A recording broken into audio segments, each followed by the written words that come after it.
یا ایک قربانی کریں اور باقی صدقات و خیرات کریں.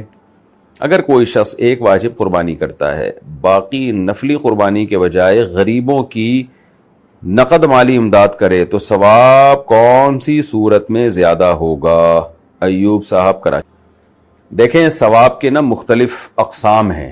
صدقے خیرات میں الگ قسم کا ثواب ملتا ہے، قربانی میں الگ قسم کا ثواب ملتا ہے، حج میں الگ قسم کا ثواب ملتا ہے، اور نماز میں الگ قسم کا ثواب ملتا ہے. ہمیں تمام قسموں کے ثواب کی ضرورت ہے. ہم ایک قسم کی وجہ سے دوسری قسم کو چھوڑ نہیں سکتے. اب مثال کے طور پر جو لوگ ہر سال حج کرتے ہیں، لوگ ان پہ اعتراض کرتے ہیں کہ ایک دفعہ حج کرو پھر اگلے سال حج کے بجائے وہ پیسے کسی غریب کو دے دو. تو ٹھیک ہے، غریب کو دینے کا الگ نوعیت کا ثواب ہے، لیکن حج کرنے کا جو ثواب ہے وہ الگ قسم کا ثواب ہے. تو یہ نہیں کہا جا سکتا کہ جی حج چھوڑ دو غریبوں کی مدد کرو، یا غریبوں کی مدد چھوڑ دو حج کرو. تو ہر ایک کے حالات مختلف ہوتے ہیں. اصولی طور پر تو شریعت یہ چاہتی ہے کہ آپ کے پاس مختلف انواع کی عبادتوں کا ثواب ہونا چاہیے، مختلف قسم کی عبادتوں کا ثواب ہونا چاہیے. تو کوشش کریں ساری عبادتوں کو زندہ کریں آپ. بعض لوگوں کو اللہ نے اتنے مالی وسائل دیے ہیں کہ وہ بقرعید میں بہت زیادہ قربانیاں بھی کر رہے ہیں اور پورے سال وہ صدقات و خیرات بھی خوب کر رہے ہوتے ہیں. وہ ہر سال حج بھی کر رہے ہوتے ہیں اور ہر سال غریبوں کی مدد بھی کر رہے ہوتے ہیں. تو ایسے لوگوں کو تو ہم یہی کہیں گے کہ ایسا نہ ہو کہ آپ ایک عبادت چھوڑ کے دوسرے کو فوکس کریں. ساری عبادتوں کی اللہ توفیق دے رہا ہے تو ساری کریں.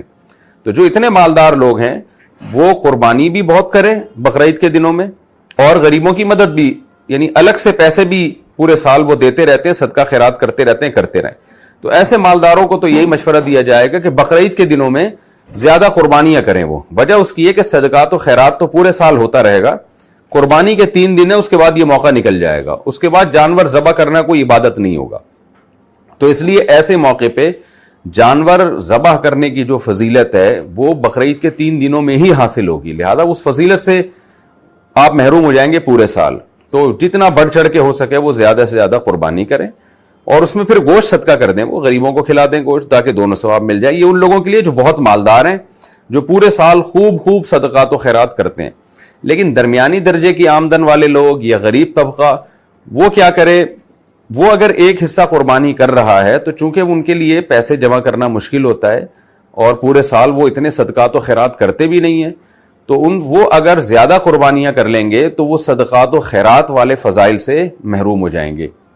جو نبی کی جو تعلیمات ہیں کہ بڑھ چڑھ کے صدقات و خیرات کرنا، تو ان لوگوں کو مشورہ یہ دیا جائے گا کہ بھائی آپ بقرعید کے دن قربانی ایک کریں، باقی جو اضافی پیسہ ہے وہ غریبوں کی مدد میں آپ زیادہ لگائیں. کیونکہ اس نوعیت کا جو ثواب ہے آپ زیادہ حاصل نہیں کرتے، صدقات و خیرات والا کرتے ہوں گے لیکن زیادہ نہیں کرتے.